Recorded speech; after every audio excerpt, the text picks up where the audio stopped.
Dracula, Chapter 23. Dr. Seward's Diary, 3rd October. The time seemed terrible long whilst we were waiting for the coming of Godalming and Quincy Morris. The professor tried to keep our minds active by using them all the time. I could see his beneficent purpose, by the side glances which he threw from time to time at Harker. The poor fellow was overwhelmed and in misery that is appalling to see. Last night he was frank, happy-looking man, with strong, youthful face, full of energy, and with dark brown hair.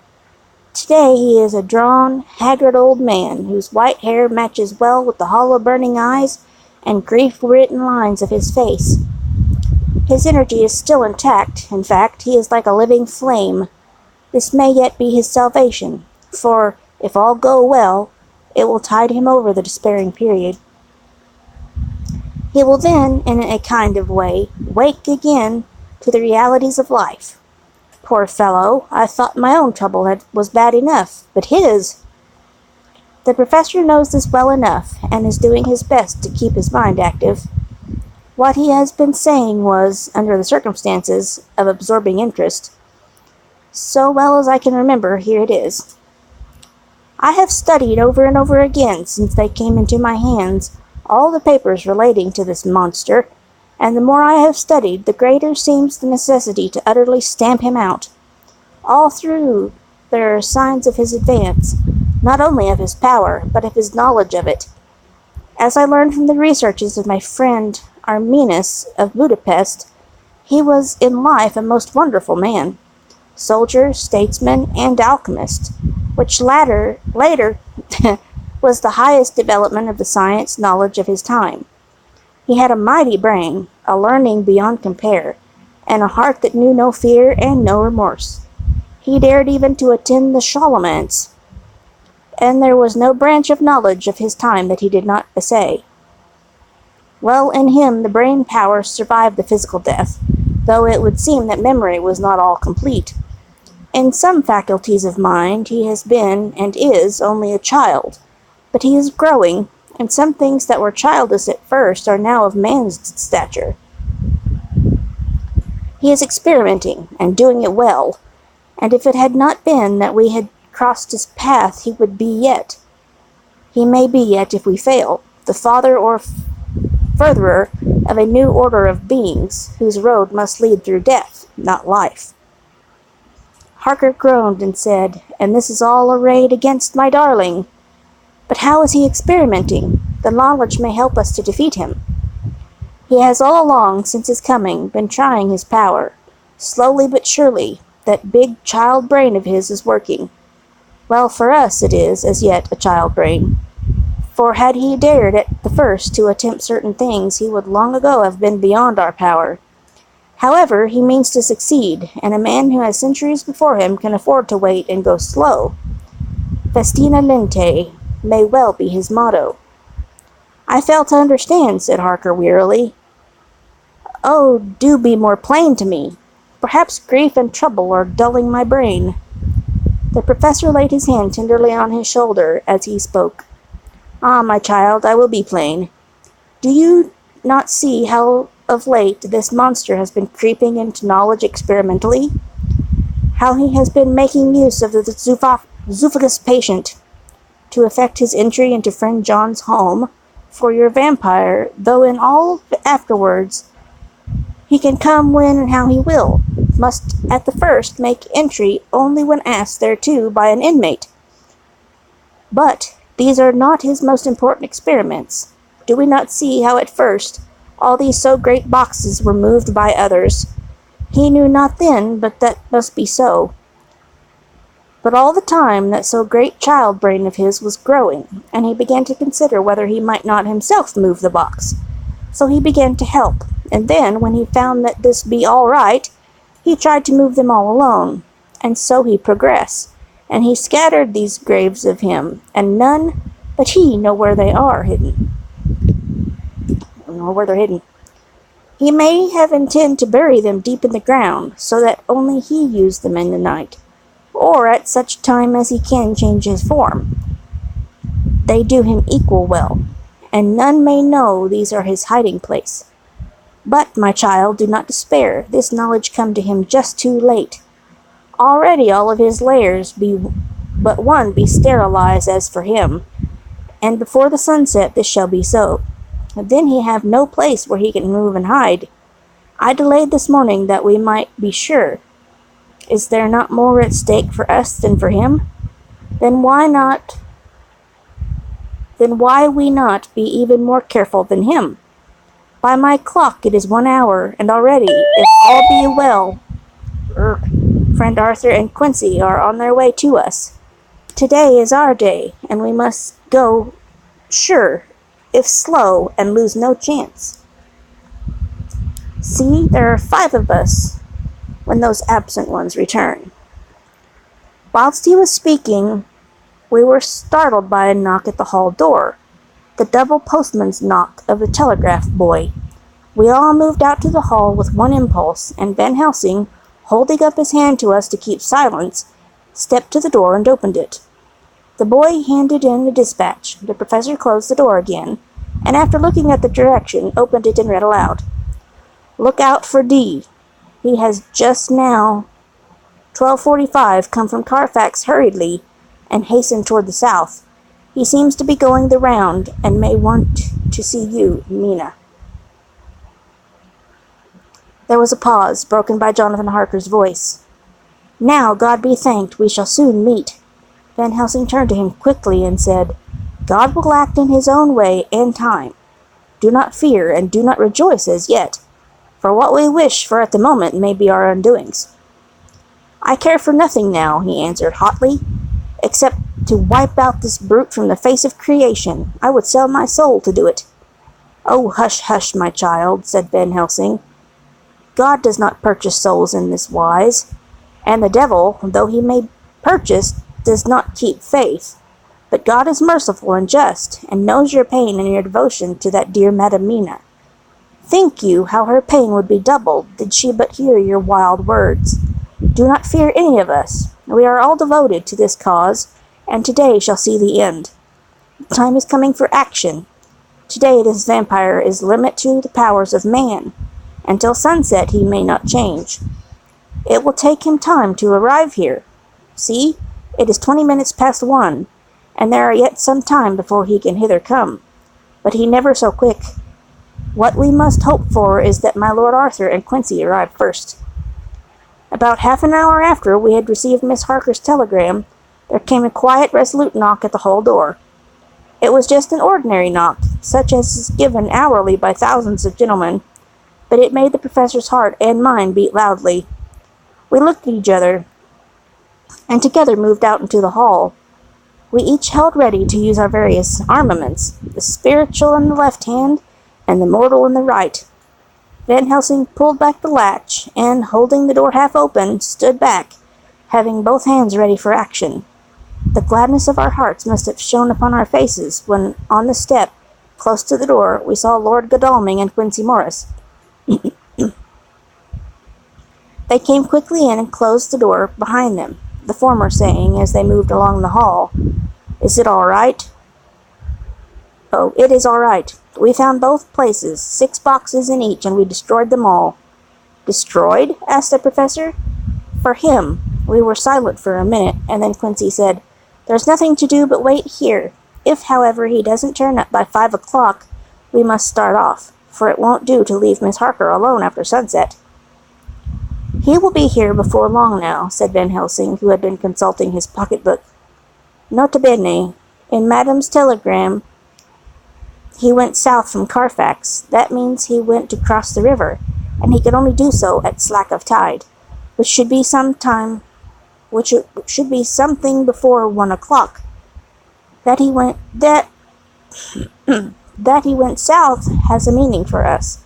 He is as yet only suspicious, and he went from Carfax first to the place where he would suspect interference least. You must have been at Bermondsey only a short time before him. That he is not here already shows that he went to Mile End next. This took him some time, for he would then have to be carried over the river in some way. Believe me, my friends, we should not have long to wait now. We should have ready some plan of attack, so that we may throw away no chance. Hush, there is no time now. Have all your arms, be ready. He held up a warning hand as he spoke, for we all could hear a key softly inserted in the lock of the hall door. I could not but admire, even at such a moment, the way in which a dominant spirit asserted itself. In all our hunting parties and adventures in different parts of the world, Quincy Morris had always been the one to arrange the plan of action, and Arthur and I had been accustomed to obey him implicitly. Now the old habit seemed to be renewed instinctively. With a swift glance around the room, he at once laid out our plan of attack, and without speaking a word, with a gesture, placed us each in position. Van Helsing, Harker, and I were just behind the door, so that when it was opened the professor could guard it whilst we two stepped between the incomer and the door. Godalming behind and Quincy in front stood just out of sight, ready to move in front of the window. We waited in suspense that made the seconds pass with nightmare slowness. The slow, careful steps came along the hall. The Count was evidently prepared for some surprise, at least he feared of it. Suddenly, with a single bound, he leapt into the room, winning a way past us before any of us could raise a hand to stay him. There was something so panther-like in the movement, something so inhuman, that it seemed to sober us all from the shock of his coming. The first to act was Harker, who with a quick movement threw himself before the door, leading into the room in the front of the house. As the Count saw us, a horrible sort of snarl passed over his face, showing the eye-teeth long and pointed, but the evil smile as quickly passed into a cold stare of lion-like disdain. His expression again changed us. With a single impulse, we all advanced upon him. It was a pity that we had not some better organized plan of attack, for even at the moment I wondered what we were to do. I did not myself know whether our lethal weapons would avail us anything. Harker evidently meant to try the matter, for he had ready his great kukuri knife, and made a fierce and sudden cut at him. The blow was a powerful one. Only the diabolical quickness of the Count's leap back saved him. A second less, and the trenchant blade had shorn through his heart. As it was, the point just cut the cloth of his coat, making a wide gap whence a bundle of banknotes and a stream of gold fell out. The expression of the Count's face was so hellish that for a moment I feared for Harker, though I saw him throw that terrible knife aloft again for another stroke. Instinctively I moved forward with a protective impulse, holding the crucifix and wafer in my left hand. I felt a mighty power fly along my arm, and it was without surprise that I saw the monster cower back before a similar movement made spontaneously by each one of us. It would be impossible to describe the expression of hate and baffled malignity, of anger and hellish rage, which came over the Count's face. His waxen hue became greenish-yellow by the contrast of his burning eyes, and the red scar on the forehead showed on the pallid skin like a palpitating wound. The next instant, with a sinuous dive, he swept under Harker's arm, ere his blow could fall, and grasping a handful of the money from the floor, dashed across the room, threw himself at the window. Amid the crash and glitter of the falling glass, he tumbled into the flagged area below. Through the sound of the shivering glass, I could hear the ting of the gold as some of the sovereigns fell on the flagging. We ran over and saw him spring unhurt from the ground. He, rushing up the steps, crossed the flagged yard and pushed open the stable door. There he turned and spoke to us. "You think to baffle me, you, with your pale faces all in a row, like sheep in a butcher's. You shall be sorry yet, each one of you. You think you have left me without a place to rest, but I have more. My revenge is just begun. I spread it over centuries, and time is on my side. Your girls that you all love are mine already, and through them you and the others shall yet be mine. My creatures, to do my bidding and to be my jackals when I want to feed. Bah! With a contemptuous sneer, he passed quickly through the door, and we heard the rusty bolt creak as he fastened it behind him. A door beyond opened and shut. The first of us to speak was the professor, as realizing the difficulty of following him through the stable, we moved toward the hall. We have learnt something, much. Notwithstanding his brave words, he fears us. He fear time. He fear want. For if not, why he hurry so? His very tone betrays him, or my ears deceive. Why take that money? You follow quick. You are hunters of wild beasts, and understand it so. For me, I make sure that nothing here may be of use to him, if so that he return. As he spoke, he put the money remaining in his pocket, took the title deeds in the bundle as Harker had left them, and swept the remaining things into the open fireplace, where he set fire to them with a match. Godalming and Morris had rushed out into the yard, and Harker had lowered himself from the window to follow the Count. He had, however, bolted the stable door, and by the time they forced it open there was no sign of him. Van Helsing and I tried to make the inquiry at the back of the house, but the mews was deserted, and no one had seen him depart. It was now late in the afternoon, and sunset was not far off. We had to recognize that our game was up. With heavy hearts we agreed with the professor when he said, "Let us go back to Madam Mina. Poor dear Madam Mina. All we can do just now is done, and we can there at least protect her. But we need not despair. There is but one more earth box, and we must try to find it. When that is done, all may yet be well." I could see that he spoke as bravely as he could to comfort Harker. The poor fellow was quite broken down now, and again he gave a low groan when he could not suppress. He was thinking of his wife.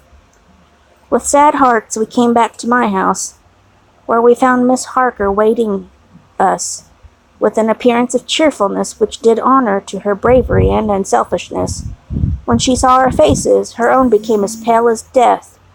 For a second or two her eyes were closed, as if she were in secret prayer, and then she said cheerfully, "I can never thank you all enough. Oh, my poor darling." As she spoke, she took her husband's grey head in her hands and kissed it. "Lay your poor head here and rest it, and will yet be well. All will yet be well, dear. God will protect us if he so will it in his good intent." The poor fellow groaned. There was no place for words in his sublime misery.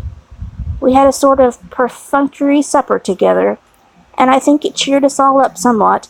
It was perhaps the mere animal heat of food to hungry people, for none of us had eaten anything since breakfast, or the sense of companionship may have helped us. But anyhow we were all less miserable, and saw the morrow as not altogether without hope. True to our promise, we told Miss Harker everything which had passed, and although she grew snowy white at times when danger had seemed to threaten her husband, and red at others when his devotion to her was manifested, she listened bravely and with calmness. When we came to the part where Harker had rushed at the Count so recklessly, she clung to her husband's arm and held it tight as though her clinging could protect him from any harm that might come. She said nothing, however, till the narration was all done, and matters had been brought right up to the present time. Then, without letting go her husband's hand, she stood up amongst us and spoke. Oh, that I could give any idea of the scene, of that sweet, good woman in all the radiant beauty of her youth and animation, with the red scar on her forehead of which she was conscious, and which she saw with grinding of our teeth, remembering whence and how it came. Her loving kindness against our grim hate, her tender faith against all fears and undoubting, and we, knowing that so far as symbols went, she with all her goodness and purity and faith was outcast from God. "Jonathan," she said, and the words sounded like music on her lips, it was so full of love and tenderness. "Jonathan dear, and you all my true friends, I want you to bear something in mind through all of this dreadful time. I know that you must fight, that you must destroy even as you destroyed the false Lucy, so that the true Lucy might live hereafter, but it is not a work of hate. That poor soul who has wrought all this misery is the saddest case of all. Just think what will be his joy when he too is destroyed in his worser part, that his better part may have spiritual immortality. You must be pitiful to him, too, though it may not hold your hand from his destruction." As she spoke, I could see her husband's face darken and draw together, as though the passion in him were shriveling his being to its core. Instinctively, the clasp on his wife's hand grew closer, till his knuckles looked white. She did not flinch from the pain, which I knew she must have suffered, but looked at him with eyes that were more appealing than ever. As she stopped speaking, he leapt to his feet, almost tearing his hand from hers as he spoke. "May God give him into my hand just for long enough to destroy that earthly life of him which we were aiming at. If beyond it I could send his soul forever and ever to burning hell, I would do it. Oh, hush! Oh, hush! In the name of good God, don't say such things, Jonathan, my husband, or you will crush me with fear and horror. Just think, my dear, I have been thinking all this long day of it, that perhaps some day I too may need such pity, and that some other like you, and with equal cause for anger, may deny it to me. Oh, my husband, indeed, I would have spared you such a thought, that there be any other way, but I pray that God may not have treasured your wild words, except as the heart-broken wail of a very loving and sorely stricken man. O God, let these poor white hairs go in evidence of what he has suffered, and who all his life has done no wrong, and whom so many sorrows have come." We men were all in tears now. There was no resisting them, and we wept openly. She wept too, to see that her sweeter counsels had prevailed. Her husband flung himself on his knees beside her, and putting his arms around her, hid his face in the folds of her dress. Van Helsing beckoned to us, and we stole out of the room, leaving the two loving hearts alone with their God. Before they retired, the professor fixed up the room against any coming of the vampire, and assured Miss Harker that she might rest in peace. She tried to school herself to the belief, and manifestly, for her husband's sake, tried to seem content. It was a brave struggle, and was, I think, and believe, not without its reward. Van Helsing had placed at hand a bell, with which either of them was to sound in any case of emergency. When they had retired, Quincy, Godalming, and I arranged that we should sit up, dividing the night between us, and watch over the safety of the poor stricken lady. The first watch falls to Quincy, so the rest of us shall be off to bed as soon as we can. Godalming has already turned in, for his is second watch. Now that my work is done, I too shall go to bed. Jonathan Harker's Journal, 3rd to 4th October, close to midnight. I thought yesterday would never end. There was over me a yearning for sleep, and some sort of blind belief that to wake would be to find things changed, and that any change must now be for the better. Before we parted, we discussed what our next step was to be, but we could arrive at no result. All we knew was that one earth box remained, and that the Count alone knew where it was. If he chooses to lie hidden, he may baffle us for years, and in the meantime, the thought is too horrible. I dare not think of it even now.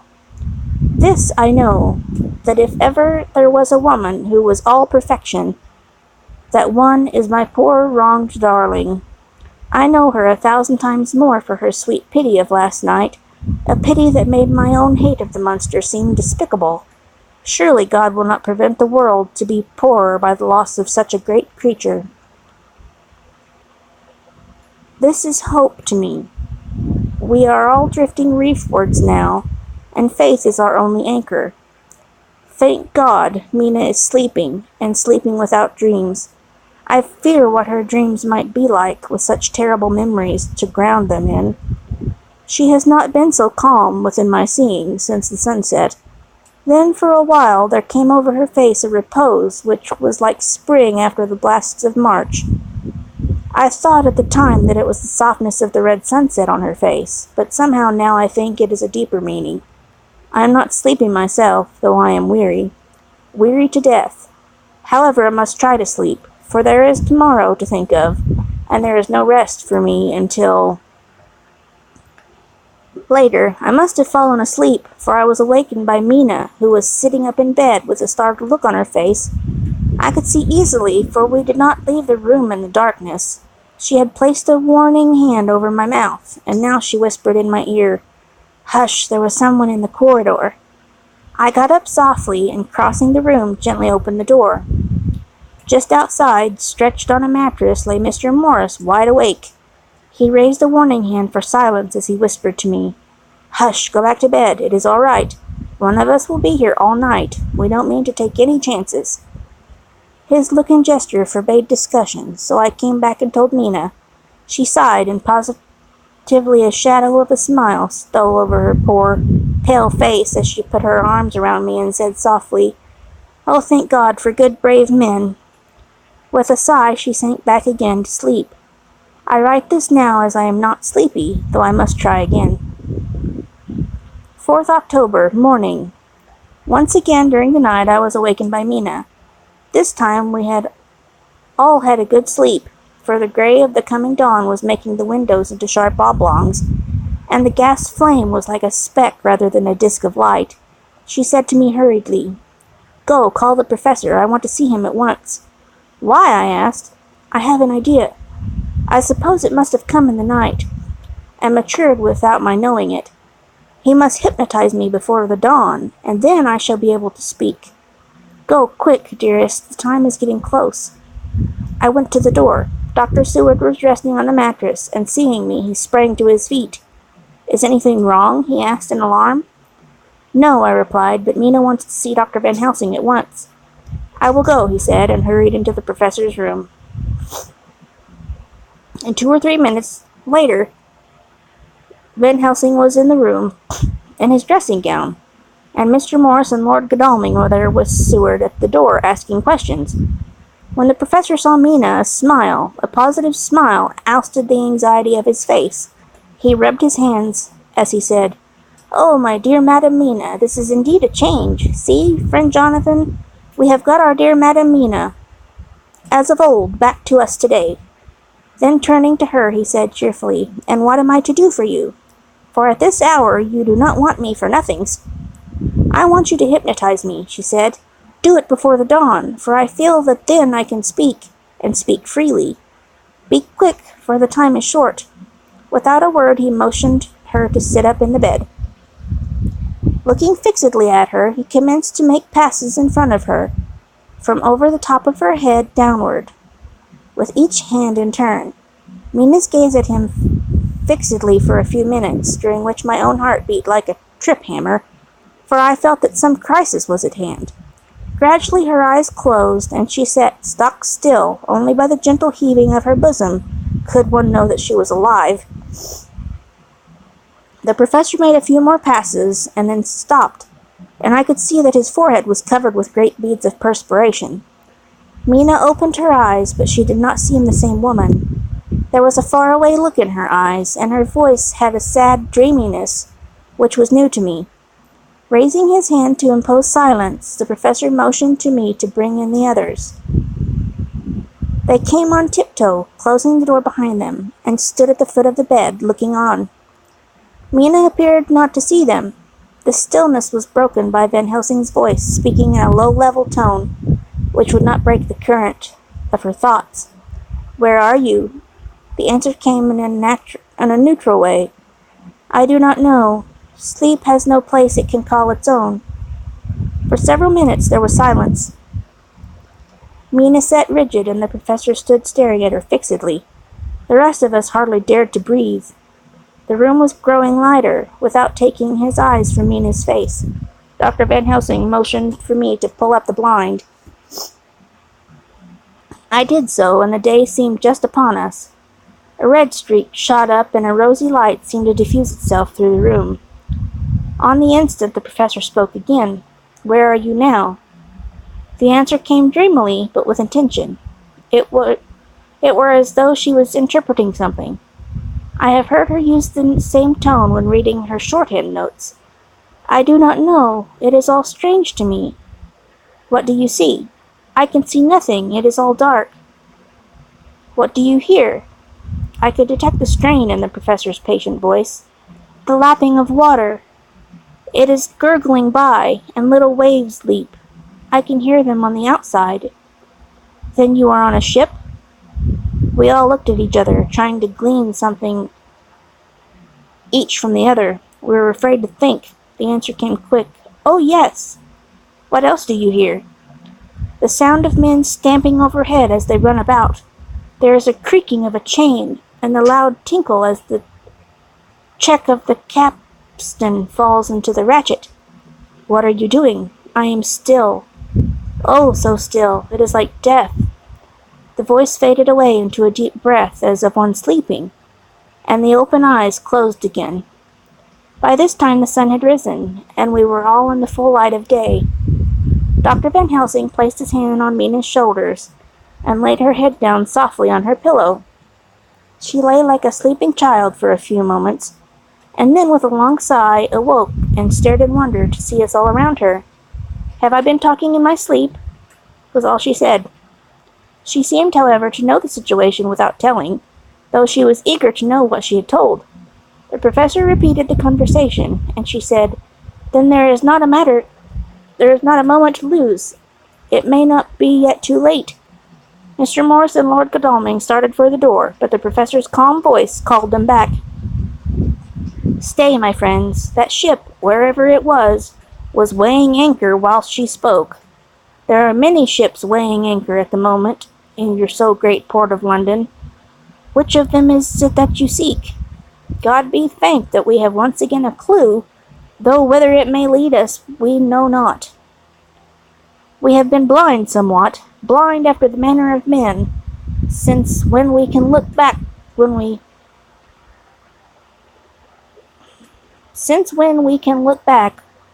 see what we might have seen looking forward if we had been able to see what we might have seen." "Alas, but that sentence is a puddle, is it not? We can know now what was in the Count's mind when he seized that money, though Jonathan's so fierce knife put him in danger that even he dread. He meant escape. Hear me, escape.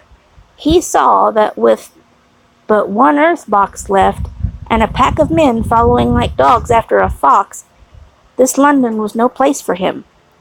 He have take his last earth box on board a ship, and he leave the land. He think to escape, but no, we follow him. Tally-ho, as friend Arthur would say when he put on his red frock. Our old fox is wily, oh so wily, and we must follow him with wile. I too am wily, and I think his mind in a little while.